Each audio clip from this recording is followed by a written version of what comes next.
여러분 안녕하십니까.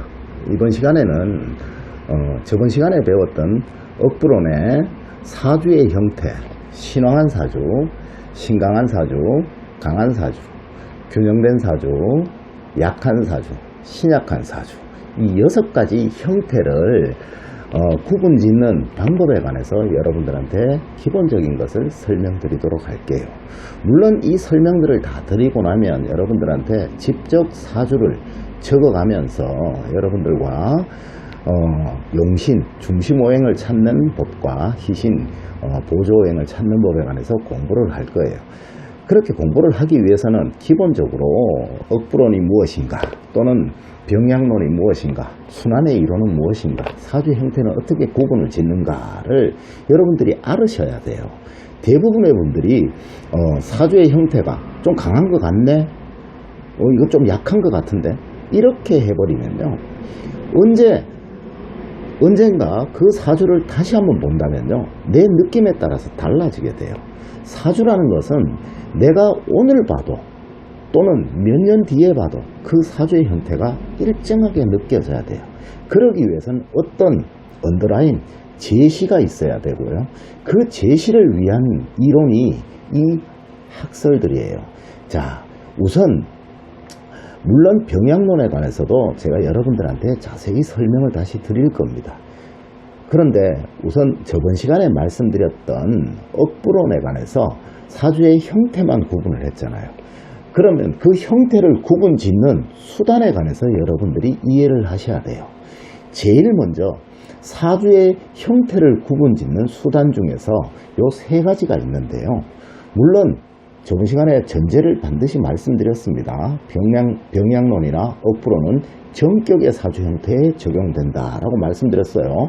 병격에는 이 학설들이 적용되지 않습니다. 정격의 사주의 형태에서 등령이라는 것은 무엇이고, 득지라는 것은 무엇이고, 득세라는 것은 무엇인가 여러분들이 이해를 하셔야 하는데요.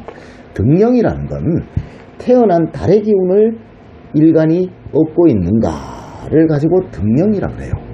그러면 득지라면 태어난 날의 기운을 얻고 있는가를 가지고 그걸 판단하는 걸 득지라고 해요. 득세라는 것은 일간을 중심으로 나를 도와주는 오행이 대부분인가를 판단하는 것을 득세라고 해요. 그러면 반대로 여긴 적어놓진 않았어요. 등령은 얻었다 그랬잖아요. 그렇다면 이런 것도 있겠죠. 신령이라 그래요. 이를 실자를 써서 신령이라고 하는데요. 앞에 요 득자를 실자로 바꾸면 돼요.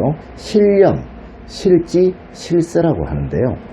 사주의 형태 중에서 등령과 득지, 득세를 다 얻은 사주를 우리는 신왕한 사주라고 얘기를 합니다.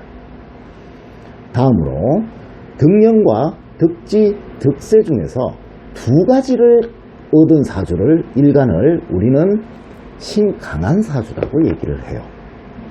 또 등령과 득지, 득세 중에서 1가지를 얻은 일간을 가진 사주를 우리는 강한 사주다라고 얘기를 해요.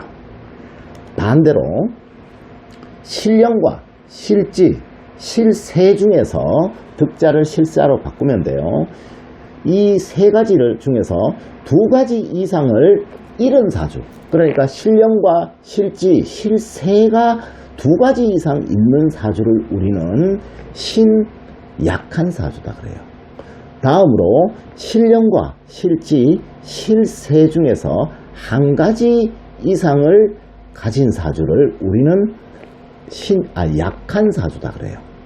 그러면 균형된 사주는 등령과 득지, 득세도 없고 신령과 실지, 실세도 없는 사주의 형태를 우리는 균형된 사주다 그래요. 자, 다시 한번 제가 총 종합을 해볼게요.